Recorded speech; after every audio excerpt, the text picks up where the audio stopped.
Welcome to How to Fix It. I'm John Avlon, author, journalist, historian, recent congressional candidate, and the purpose of this podcast is to talk about solutions to the problems we face, not just fixate on the problems.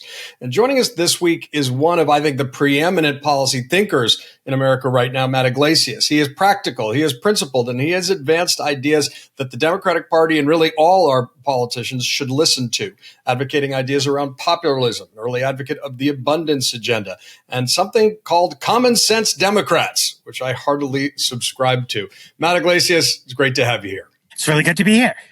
Let's talk about common sense Democrats. This literally was a slogan I ran under. That is not the origin of this conversation. But you really, have been advocating a different direction for the Democratic Party. Popularism is a chunky word, but the idea that you should be backing policies that are popular, radical idea for winning elections. So delineate what you mean by common sense Democrats and the kind of agenda and ideas behind that. Sure. I mean, look, there's a lot to this. There's lots of different words that are floating around out there. Common sense is a term that I saw people like you, people who need to communicate with voters using, rather than, it's not an intellectual term. It has a sort of willful lack of preciseness to it. But I think in the context of the Democratic Party, what it signals to people is an approach that is a little bit more divorced from, say, academic fads, right? You are trying to signal to people in one turn of phrase that I'm somebody who lives in the real world, that I know people who own and operate businesses, that I know people who interact with public services, and things like that, and are not entirely hung up on ideology and things like that. So in practice, I mean, I laid out a bunch of ideas that, I think make sense. Some of them connect to what people are calling the abundance agenda, quote unquote, but also they relate to questions of moral and cultural values that I think, the abundance conversation likes to sidestep, but that are really central and structural to our politics. And this has to do with patriotism. It has to do with law enforcement and crime and, which I think is a big one, right? I mean, there's a kind of a construct of criminal justice reform that, was cooked up in philanthropic circles that has some real merit to it, but that I think to a lot of people, makes it sound like your primary interest in law enforcement and the criminal justice system is on like being nicer to criminals rather than a normal person's worldview, which is that like the main point of the criminal justice system is to have there not be crime. And that like anything else you say or do on this has to like flow downhill from this kind of common sense view, which relates, of course, most seriously to the most serious crimes, but includes, normal stuff. Like I live in a city, right? I live in Washington, D.C. I grew up in New York. You want the park, the sidewalk, the subway, the bus, the places where people congregate to be a nice place for the mainstream users of those services. Not, of course we care. I mean, I'm a Democrat. You wouldn't be a Democrat if you didn't have some concern for the vulnerable. But there can be these very ideological constructs where it's like the heroin addict sleeping in a tent has to be put ahead of in line of like normal people who like just want their kids to go to the playground. And like, and that's crazy, so common sense, isn't just about, heroin addicts and playgrounds, but it's about, a worldview in which we are taking what is the kind of mainstream participant in the world and how can we serve that person rather than an ideological niche. If you screw that up, nothing else matters. If you don't get the big things right, the little things don't matter. And for me, big things are public safety and economic security. Exactly. And it would be helpful if we had more law and order progressives. I'm a sort of radical centrist. First book 20 years ago was about centrism and centrist leaders in American politics. I'm a believer in quality of life policing. I think it's been misunderstood willfully in many cases. But people are unwilling to sacrifice their personal safety for some lofty ideological goal. And that is just, if that is hard to understand, then you're not living in the real world.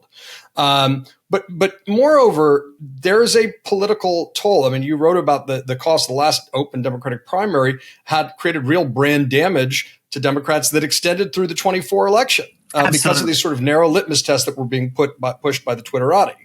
Yeah, I mean, immigration, I think, is the one that wound up being politically really salient in 2024. A really early conversation I had with the Biden administration. This was in March of 2021. And, White House communications is like reaching out to friends. They're trying to get some help because they are getting beat up over the border. And so they're pitching, Republicans are saying that some of Joe Biden's early actions are the reason there are so many people showing up at the border. And they've got an analysis that says that's not true, that it's shifting sands of COVID, et cetera, et cetera. And I'm saying, look, I honestly don't know that much about this. The case you're presenting to me, it makes some sense. I could run with this. But what was your intention in those day one executive orders, right? Because they read to me like you were trying to say, well, we want to welcome more people who are making asylum claims. And so I can see why somebody is going to say, well, there's more people showing up, and they rolled out the red carpet with these orders. So what do you want me to what were you trying to do? And I got sort of hemming and hawing. And I was like, okay, this is not that useful a conversation journalistically. And so I asked somebody else who was like, listen, we didn't want to make a big change at the border because we didn't want a lot of people to come, but we felt that we had to throw the advocates a bone. So we put out these announcements that didn't really do anything. And that kind of political practice is not going to help you, right? It's like if you know as a White House that you do not want large numbers of people to show up at the southern border and start making asylum claims, everything you do has to flow downhill from that. And it did. They spent 4 years knowing that this border situation was bad for them, but solving it way too late, and 3.5 years into the Biden presidency, finally somebody was like, you know what? We just have to get people to stop coming. And it mostly worked. As of election day 2024, I was comfortable telling voters who were upset about the border situation that it's look, this is now in fact under control. Crossings have fallen 80%. It's fine. But I also understand if somebody was going to say to me well, this was an open sore for years. I don't have confidence in the people who've been managing it. And, we're talking about solving problems, right? And the fact is they were able to solve the problem, but it took them years to talk themselves into the idea that they should solve the problem that the voters were telling them they wanted solved. They were instead trying to solve some other problem, right? Which was some advocacy group triangulation. And that's just not good enough, right? And this is what Trump is doing now, right? So it's people were upset about prices and they wanted Trump to bring prices down. And on the campaign, he's we're going to bring the prices down. And then he becomes president and he just he doesn't do it, right? He's doing things that are bringing prices up. And a lot of politics is that, right? It's politicians refusing to pursue the agenda that they know voters want. So they'll treat it as a messaging problem, right? It's how do I claim to be addressing these problems? But it's just address the problem. Well, but let's drill down on the specific example. I mean, yeah. Trump campaigned on tariffs, right? He did campaign on tariffs, yes. And yet I'm amazed at the sort of willful ignorance on the part of so many folks who are surprised that he's actually pursuing the thing he said he'd get done. But to your point about the Biden administration, this wasn't triangulation. This was a sense that you needed to tiptoe around advocacy groups for fear of offending, and therefore you would actually pursue policy or open the door to policy aims that were contrary to what you wanted to achieve and contrary to solving anything. I mean, that is the kind of drift that drives people crazy. Absolutely. And Biden, in many ways, was a pro-growth Democrat. He's been talking about growing the middle class with a great deal of credibility for a long time. Got a lot of big things done that many people didn't think he'd be able to get done with bipartisan margins, chips, infrastructure, et cetera. But the criticism is that on a staff level, there was a degree of staff capture. Mm-hmm. And that they were pushing a far left agenda than the president. And that didn't have the effect of creating a big tent. It had the effect of pissing people off because some of the things weren't getting done, even that would be according to the president's wishes or instincts. Yes, and there's an aspect of that kind of staff capture to it. And I also do think there's a difference in roles. The parts of the presidency that Biden excelled at was putting together legislative coalitions. He did, he got Joe Manchin and Bernie Sanders together on a big bill. He got a number of big bipartisan bills put together. But that's legislation. That's the job really of like the Senate Majority Leader. The president is an executive office. I think a lot of our presidents historically have been governors or they've been military commanders. President Obama was an exception to that. President Trump was a businessman of sorts. But it's unusual to have someone who's kind of a Senate lifer. So much of what people do, I mean, I respect and cherish many of our members of Congress, but so much of what being a member of Congress is about is kind of like finding ways to not make hard choices. To just sort of like to get along with different people.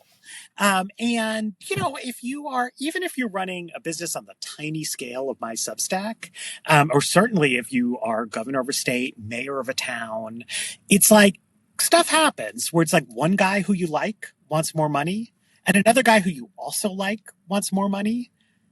And you can't give them both what they want. Or like somebody says we should have a stoplight on this corner and someone else says, no, we shouldn't.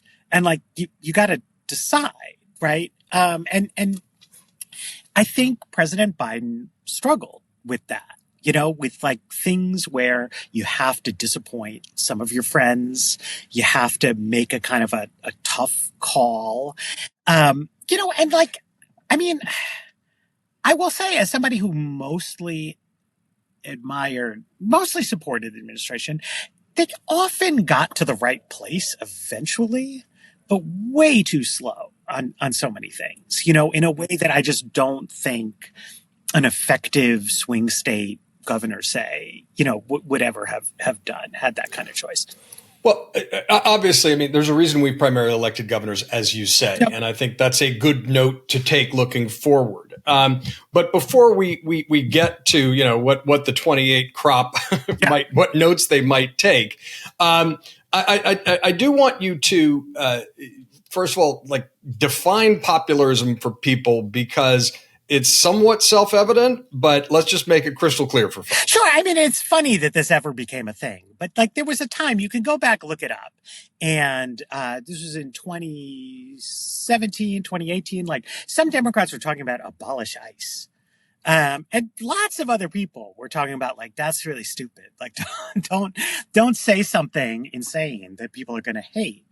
But there was a push. There were people saying there's no such thing as swing voters. Democrats should just embrace this. They're going to mobilize their base.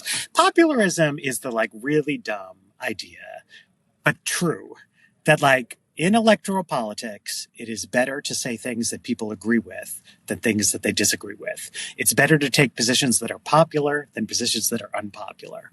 And I'm the first to admit, like, this does not answer every question you face. Like, they're fundamental moral questions. There's also a lot of technical issues in politics, right? Like, the voters may think they want tariffs on every country around the world. That maybe sounds good to at least some people. But then when it happens and like the stock market's collapsing and prices are going up and retailers are saying like there's not going to be anything on the shelves, like that's bad, right? You shouldn't do that. But populism, especially on questions that speak to moral and cultural values, you've got to show that you align with the things that people believe in, that they care about, and not try to play to the fringes, try to maximize your retweets and engagement on social media, and not try to maximize your fundraising. This is a big issue is small dollar fundraising is a powerful sort of force in the Democratic Party. I want to cultivate a more intelligent base of small dollar donors who will want to give to candidates like John Avlon and candidates like Jared Golden, and people know it. But a lot of the small donor base is really just sort of chasing virality, and like Jasmine Crockett does these kind of performances that people are like, yeah, you tell them, but like it's not engaging with voters, and I think people know it's not. But just to remind them that, like, it's actually very important to pay attention to what it is that people think, especially people who aren't, like, obsessed with politics. That's the key. And so very often, I mean, the performative far left, look, they're fighting their own fight. You can get into the conversation about sword versus shield approach to politics, but that's essentially a coalition fight. But what makes me crazy sometimes, they don't understand how very often they're acting as an in-kind contribution to the right. Yep. Because they love to artificially amplify their respective influence and use it to tar the entire Democratic brand, which, as you have pointed out, for all Trump's deserved troubles in a genuinely dangerous, unconstitutional power grab approach to the presidency, the Democratic brand hasn't improved as his has gone down. Yep. That's a fundamental fact that needs a lot of analysis. People are saying, done with them both. Democrats should be benefiting by comparison, and they are not to date. And so take the note. Yep. Take the note. And let's clear a path forward. Now, one of the things that's offered a path forward in the realm of policy, and rarely do you have these moments that policy starts to get in the lexicon, and a book by your longtime friend Ezra Klein and Derek Thompson, but that you did a lot to popularize early on, is the abundance agenda. Yeah. This is this idea that we need to. We need to have pro-growth Democrats. We have gotten in our own way as a country by over-regulation, much of which was well-intentioned, but it strangled our ability to get big things done. That's reducing faith in democracy, and it's not creating a rising tide that lifts all boats. All that is well and good, and I think important. It is great. My question to you is, how do you see the prospects of it actually getting enacted, not just talked about, and who's doing it? Yeah. Let's talk about actually implementing the idea, not just the idea. Right. I mean, there's lots of different aspects to this that I think in some ways it's more helpful to kind of disaggregate, rather than put them all together. But so some of this is just about prioritizing outcomes over processes, right? And a kind of a flagship example there on the Democratic side would be like how Josh Shapiro handled the collapse of the I-95 bridge in Pennsylvania. And he had to waive a lot of stuff in order to get it rebuilt as quickly as possible. But like he said, what is most important here is getting the road rebuilt. Like, I am going to prioritize that. If it winds up that like there's some downsides or some ruffled feathers, like I will take the heat for that because I'm going to want the credit when it is done. That's a great example there, something that I think has not always been done in things like the big Biden sort of infrastructure pitch, right? We also have housing. Housing has become very expensive in the United States of America.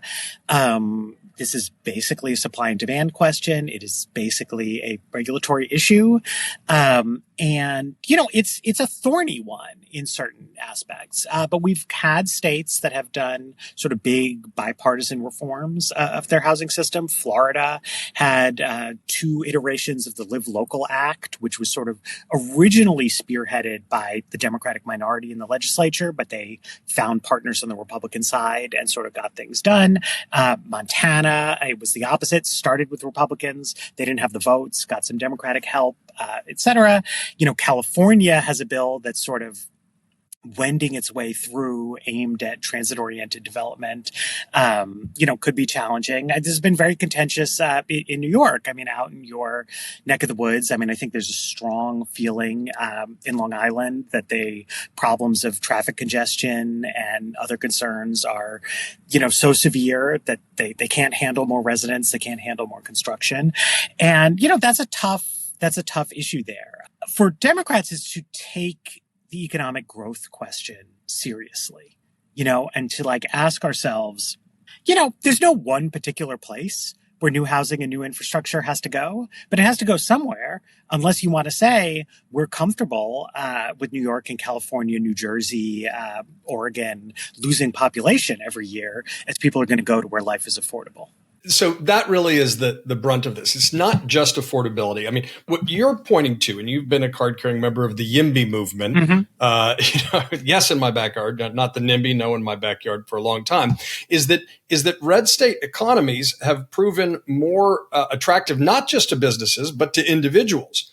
And so blue state economies need to take a note. You need to understand that interstate competition.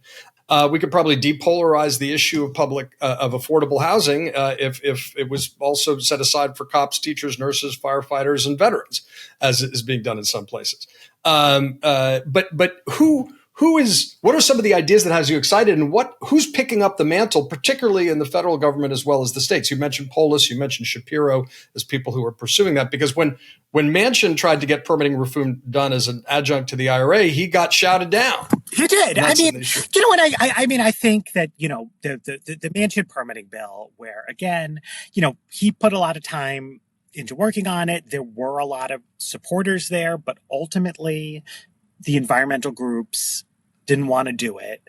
And that had enough clout to get it done. We had some good, strong progressives like Alex Padilla who were championing this deal, but it was not enough clout to sort of get it done. And that's just environmental issues are important. I think people care about pollution, and they care about the air they breathe and the water they drink, and their kids do. But, people care a lot about the cost of living and their ability to thrive and grow.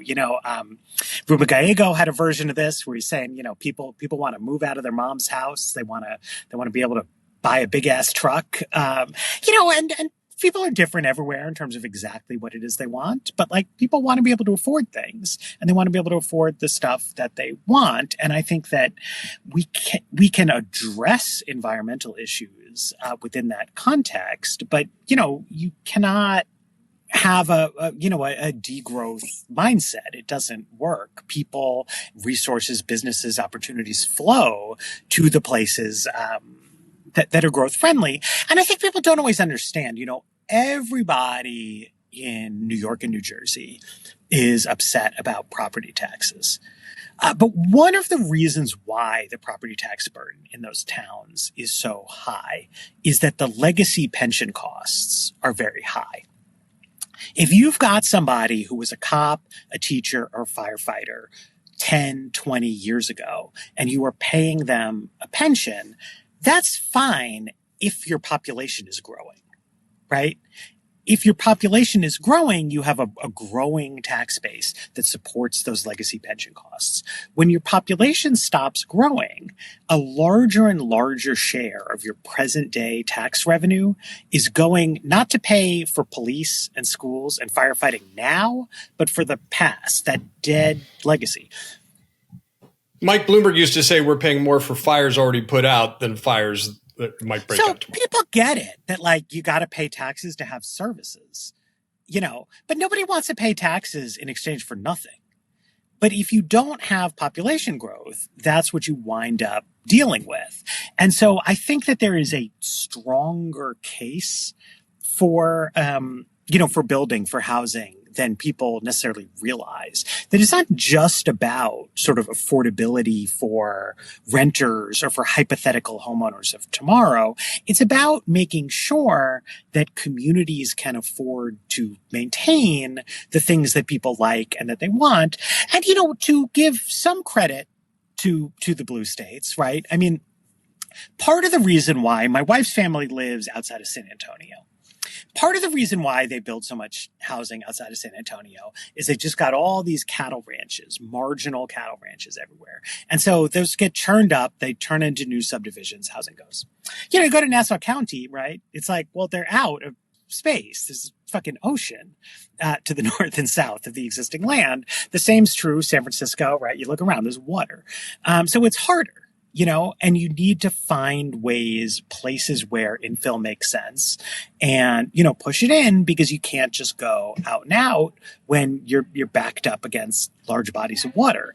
But it doesn't work if you don't build housing. You're ending up with a status quo that people don't like. And I understand that change can be sort of alarming. And this is one of the reasons why it's really important to show that you're credible on public safety, that you're credible on school quality, because I have friends who are just sort of like gonzo, 27-year-old urbanists, and like, they don't care. And it's like, let's just have more apartments. It's fine. I get it. I'm a boring middle-aged dad. People want to know that their community is going to be okay. And so you have to be able to come to them with that, right? That I care about public safety. I care about quality of life. I care about discipline in the public school system. All these other things that, people are just dealing with, that they have concerns about. Let's be practical as possible in the time we have left. First of all, who are the senators that you think are take this issue seriously and are that you look to for leadership in terms of enacting legislation that could put meat on these rhetorical bones? Yeah. So I think Senator Fetterman has been doing some good work. I think Senator Bennett, who has gotten frustrated and wants to leave the Senate, for governor, has been doing some excellent stuff there. Senator Padilla on the energy front has been a real kind of leader there. Senator Gallego from Arizona is working on federal land stuff that's very interesting. So there's thoughtful people coming up, and I think a lot of times what you see is that the people who win in the purple states, are just necessarily less ideological and more oriented toward problem solving. Not, always on all fronts, but on certain areas. And it's not a coincidence that that's who you wind up coming up with a lot of times. Any governors, you mentioned Shapiro, but what other governors that might be a 28 crop are you looking to with interest because they're policy chops? There's a lot goes into sort of presidential contention, but I think Jared Polis has been a very kind of interesting thinker on policy out there in Colorado. I think Gretchen Whitmer's recent Trump photo ops have have her taken some hits. But she's had a good career and a good run out there. Wes Moore in Maryland, I think, has been trying to tackle. So, he brought in Mississippi's education director, where they've had a lot of success in turning around their reading, and they're trying to do real public school reform there. They've been pushing for housing reform out there, and he's just a cool, charismatic guy who people like. Abigail Spanberger and Mikey Sherrill, who are running now, and Steve Fulop, also running in New Jersey. They've got interesting ideas. We'll have to see what they can accomplish. Unfortunately, governing, I think, is harder than doing hot takes on podcasts. So I do always try to, both offer some grace to people who are struggling with these questions. But, I do think a real test that I am thinking about heading into 2028 is who doesn't just have quote unquote ideas that I agree with, but who has been able to succeed with them, because it's hard. Yes. You got to separate those out. And there's a lot of 90s nostalgia in pop culture. What I'm nostalgic for is actually an era where we were actually debating different ways to solve problems and figuring out, sort of laboratories of democracy, whether it was in urban center states or at the federal level. Before we go, I want to get your take on this. And I don't mean taking a hot take, because that's disposable nonsense. I want to get your sense of what you think the downstream effect of Donald Trump is, because there's a nihilism, and I think the more ideologically crew like J.D. Vance seems to believe you got to destroy the republic in order to save it, right? But what should Democrats do at this stage? There doesn't seem to be anything resembling a consensus. We could talk about, chaos and corruption and cruelty. We can talk about, the need to embrace an abundance. But what do you think Democrats should be doing in this moment to meet the moment, but to also create some clarity, a certain trumpet to move forward?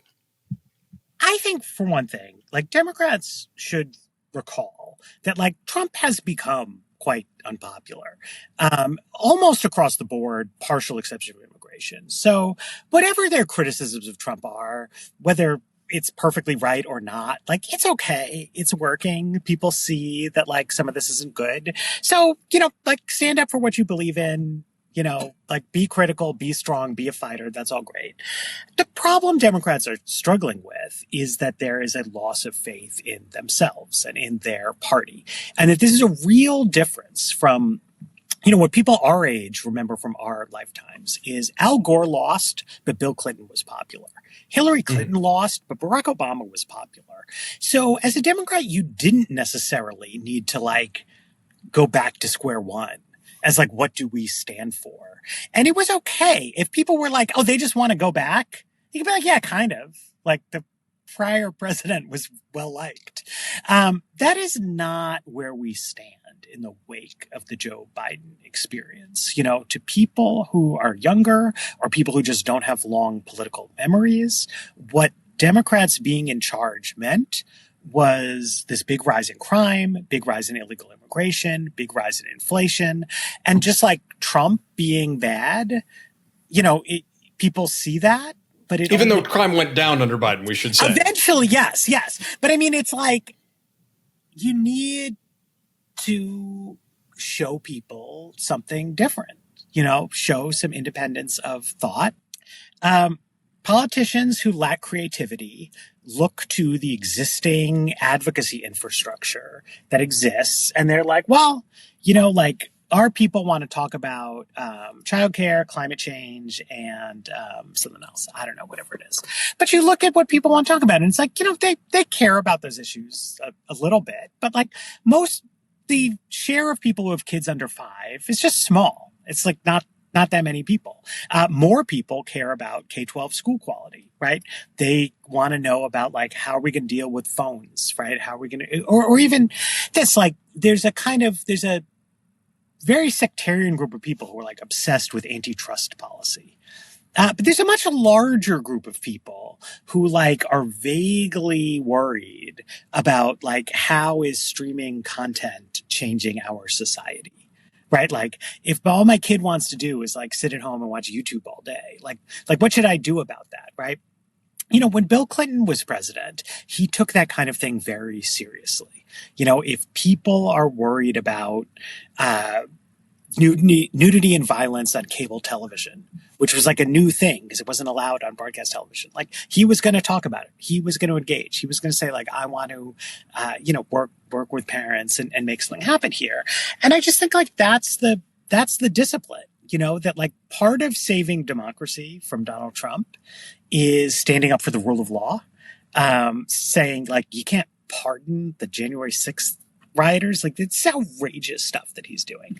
But there's, like, the low-key anti-democratic impulse of just ignoring what people care about in favor of your own ideological projects, right? And, like, part of rescuing democracy is keeping faith with people in terms of, like, what are their priorities and how can we solve their problems instead of, whatever, like, somebody else may care about or what the most hardcore ideologues care about. Yeah, this is about listen and lead. It's about not letting the extremes disproportionately dominate our debates, because I think people are getting sick of that. But it does require a leader who can speak clearly and offer a certain trumpet and not and be willing to repudiate the far left as well as the far right. I mean, there's repudiate, but there's also just, like, not be paralyzed. Yes. I think so many Democrats, in a totally abstract sense, you'd be like, what's up with the far left? They'd be like, oh yeah, like, those guys, they're too far. But then when they think about specific issues, it's like, well, I can't say that because so-and-so is going to get mad, right? But it's like, you gotta say things that you believe in, things that will work, things that are agreeable to voters who are in the middle. And that means, like, not being terrified of crossing somebody else's red lines or of taking some kind of complaint. Like, so we had record oil and gas production under the Biden administration. And I would ask them, it's like, how come you don't talk about that? Like, why don't you talk about what's going on? And they said, well, we don't want to get, blah, blah, blah, blah, blah. And it's like, well, Like, don't care about that, right? Like, you don't need to give some speech where you're like, environmentalists are terrible. I just want to like spill oil on sympathetic dolphins or something. But like, tell people what's going on and why you think it's good for foreign policy and energy and the economy. And if an environmentalist puts out a press release blasting you, just say like, listen, like, I know, like, not everybody, you didn't like the speech, like, fine. Like, it's not my job to give speeches that the Sierra Club likes. It's to communicate with the voters.